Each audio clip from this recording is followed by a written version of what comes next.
울고 웃는 우리의 인생사 인생 N회차입니다. 사연 속으로 함께 가보시죠. 영감 도장 가져왔어? 오늘이야말로 끝내는 거야. 나 더는 당신이랑 한순간도 못 살아. 지긋지긋해. 정말 징글징글하다고. 아, 알았다고. 나도 소원이다. 소원이야. 너 같은 여자랑 40년 산 내가 부처지. 누가 부처야? 얼른 가자고. 서로를 향해 내뱉는 말 한마디 한마디가 마치 날 선 칼날 같습니다. 머리가 하얗게 센 70대 노부부. 남들은 인생을 정리하며 서로의 구분 등을 쓰다듬어 줄 나이라고 하지만 이 두 사람은 오늘 40년의 결혼 생활의 종지부를 찍기 위해 가정법원 복도에 서 있습니다. 사랑해서 결혼했지만 가난이 죄였을까요? 아니면 무심한 세월이 죄였을까요?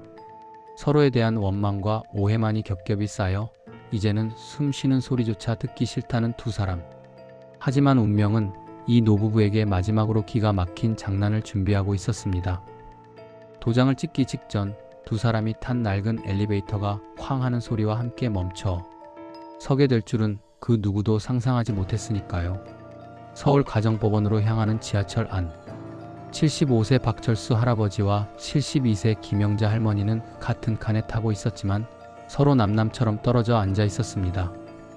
철수 할아버지는 낡은 등산복 차림에 굳게 입을 다물고 창밖만 응시했고, 영자 할머니는 홈쇼핑에서 산 싸구려 핸드백을 무릎에 꼭 쥔 채 바닥만 내려다보고 있었습니다. 두 사람의 40년은 그야말로 전쟁이었습니다. 단칸방에서 시작해 자식 둘을 키워내는 동안 철수 씨는 돈 한 푼 벌어오지 못하는 날이 허다했고, 영자 씨는 식당 설거지부터 파출부까지 안 해본 일이 없었습니다. 당신은 가장이라는 사람이 책임감도 없어? 오늘도 빈손이야? 여자가 밖에서 돈 좀 번다고 남편을 무시해? 재수가 없으려니까. 가난은 부부의 대화문을 닫아버렸고 그 자리에 고성과 비난만을 채워 넣었습니다. 자식들이 다 출가하고 단둘이 남게 되자 그 정막은 견딜 수 없는 고통이 되었습니다. 결국 어젯밤 사소한 말다툼 끝에 영자 할머니가 폭발했습니다. 이혼해. 내일 당장 법원 가. 철수 할아버지도 질세라 소리쳤습니다. 그래, 가자. 나도 너라면 아주 신물이 난다. 법원 로비에 도착한 두 사람. 사람들의 시선 따위는 아랑곳하지 않고 서류 접수처가 있는 4층으로 가기 위해 엘리베이터 앞에 섰습니다. 빨리 좀 타. 군뱅이처럼 굴지 말고. 철수 씨의 퉁명스러운 말에 영자 씨가 흘겨보며 엘리베이터에 올랐습니다. 평일 낮이라 그런지 엘리베이터에는 단둘뿐이었습니다. 문이 닫히고 층수가 1층, 2층, 3층으로 올라가던 그 순간이었습니다. 쿠국 마이너스, 콰과광. 갑자기 건물이 흔들릴 정도의 굉음과 함께 엘리베이터가 심하게 요동치더니 뚝 멈춰 섰습니다. 동시에 천장의 형광등이 파바박 튀며 꺼져버렸고 좁은 엘리베이터 안은 순식간에 칠흑 같은 어둠에 휩싸였습니다. 깍. 뭐야? 영감. 영감, 무슨 일이야? 영자 할머니의 비명소리가 어둠을 갈랐습니다. 가만 있어봐. 정전인가? 어이. 밖에 누구 없어. 사람 살려. 철수 할아버지가 닫힌 문을 쾅쾅 두드렸지만 돌아오는 건 쇠붙이의 차가운 울림뿐이었습니다. 비상 버튼을 아무리 눌러도 먹통이었습니다. 갑작스러운 사고. 한 치 앞도 보이지 않는 어둠. 그리고 좁디좁은 밀실에 갇혔다는 공포가 40년 앙숙이었던 두 사람을 덮쳤습니다. 아이고, 나 죽네. 내가 전생에 무슨 죄를 지어서 이혼하러 오는 길에 이 꼴을 당해. 영자 할머니는 바닥에 주저앉아 덜덜 떨며 울먹였습니다. 철수 할아버지도 당황스러웠지만 어둠 속에서 더듬더듬 손을 뻗어 할머니의 어깨를 찾았습니다. 이봐, 괜찮아? 다친 데 없어? 손 치워. 이게 다 당신 때문이야. 당신이랑 살면서 되는 일이 하나도 없었어. 마지막까지 나를 이렇게 괴롭혀야 속이 시원해? 평소 같았으면 재수 없는 소리 하지 마. 라고 맞받아쳤을 철수 할아버지였습니다. 하지만 칠흑 같은 어둠과 정적, 그리고 언제 추락할지 모른다는 죽음의 공포 앞에서는 그럴 수가 없었습니다. 철수 할아버지는 한숨을 푹 쉬며 바닥에 털썩 주저앉았습니다. 그리고 주머니에서 낡은 손수건을 꺼내 할머니 쪽으로 내밀었습니다. 보이지는 않았지만 할머니의 손등에 닿게 해주었습니다. 그래. 당신 말 맞아. 나 만나서 평생 고생만 했지. 미안하다. 예상치 못한 사과였습니다. 40년 만에 처음 듣는 남편의 미안하다는 말. 영자 할머니는 울음을 뚝 그치고 멍하니 어둠 속의 남편을 바라보았습니다. 정막이 흘렀습니다. 엘리베이터 안의 공기가 점점 희박해지는 것 같은 답답함 속에서 철수 할아버지가 툭 하고 말을 뱉었습니다. 당신, 그거 기억나? 30년 전 우리 장모님. 당신 어머니 돌아가셨을 때 내가 장례식장에 늦게 갔잖아. 기억나지? 그걸 어떻게 잊어?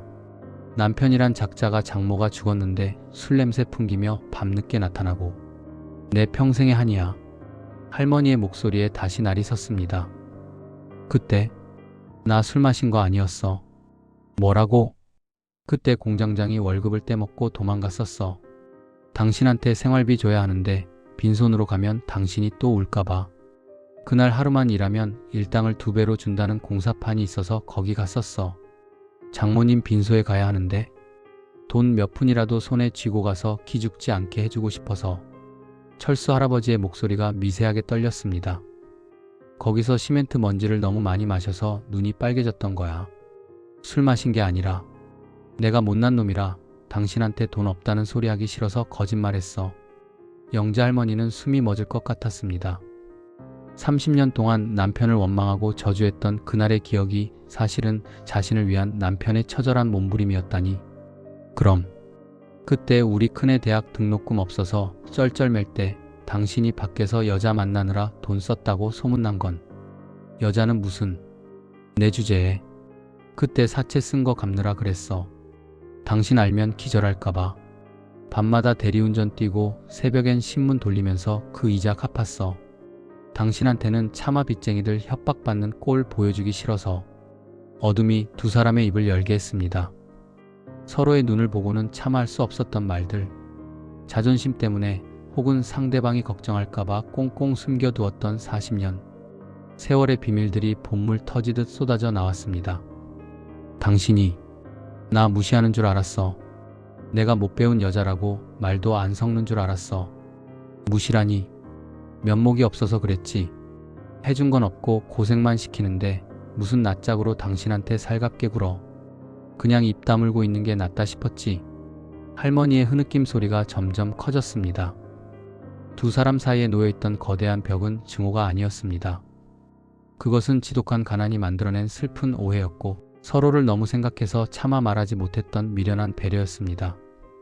영감, 나는 그것도 모르고 당신 밥상에 숟가락 던지면서 죽어버리라고 소리 지르고. 아니야, 내가 죄인이야. 당신 손 고운 거 봐라. 시집 올 때 백옥 같던 손이 나 만나서 거북이 등껍질처럼 됐어. 어둠 속에서 철수 할아버지가 영자 할머니의 거친 손을 찾아 꽉 잡았습니다. 40년 전 결혼식장에서 수줍게 잡았던 그날 이후 처음으로 맞잡은 두 손이었습니다. 따뜻했습니다. 그리고 거칠었습니다. 그 거친 촉감이 서로의 고단했던 인생을 말해주는 것 같아 두 사람은 부둥켜 안고 목 놓아 울기 시작했습니다. 여보, 미안해. 정말 미안해. 아니야, 내가 더 미안해.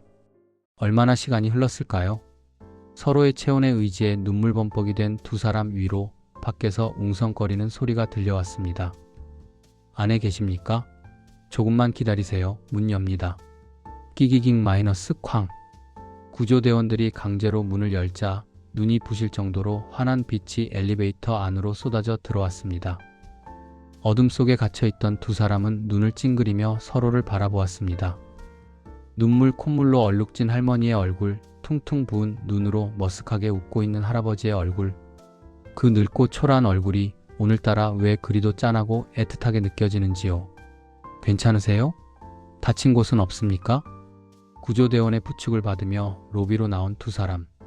다시 시끌벅적한 법원, 이혼 서류를 든 수많은 부부들 틈으로 돌아왔습니다.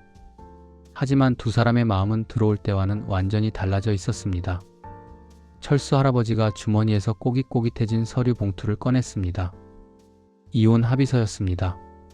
할아버지는 잠시 그것을 내려다보더니 영자 할머니를 쳐다봤습니다. 임자, 이거 없던 일로 하자. 내가 더 잘할게. 남은 세월 얼마 될지 모르지만 내가 당신 빚진 거 다 갚으면서 살게 해줘. 영자 할머니는 퉁명스럽게 하지만 물기 어린 목소리로 대답했습니다. 빚 갚으려면 오래 걸릴 텐데 100살까지 살아도 다 못 갚아. 그러면서 할머니는 할아버지 손에 들린 서류를 낚아채더니 북마이너스 하고 찢어버렸습니다. 종이 조각들이 법원 로비 바닥으로 눈처럼 흩날렸습니다. 배고프다. 영감, 우리 설렁탕이나 한 그릇 먹으러 가자. 따뜻한 걸로. 그래. 저기 앞에 잘하는 집 있어. 가자. 법원 문을 나서는 두 사람의 뒷모습. 들어갈 때는 남남처럼 멀찍이 떨어져 걷던 그들이 나올 때는 두 손을 꼭 잡고 나란히 걷고 있습니다. 오후의 햇살이 두 사람의 백발 위로 따스하게 내려앉습니다. 시청자 여러분, 어쩌면 황혼 이혼이라는 단어 뒤에는 이제 그만 헤어지자는 말보다 내 마음, 좀 알아달라는 서툰 절규가 숨어 있는 것일지도 모릅니다. 수십 년을 살아도 모르는 게 부부 속이라지만 때로는 칠흑 같은 어둠 속에 갇혀봐야만 비로소 보이는 것들이 있습니다. 지금 옆에 있는 배우자가 밉고 야속하신가요? 그 미움의 껍질을 한 꺼풀만 벗겨보면 치열하게 사느라 표현하지 못했던 늙고 지친 서로의 불쌍한 영혼이 떨고 있을지도 모릅니다. 오늘 저녁엔 쑥스럽더라도 배우자의 손을 한번 잡아보시는 건 어떨까요? 고생했다, 고맙다는 말 한마디면 충분합니다.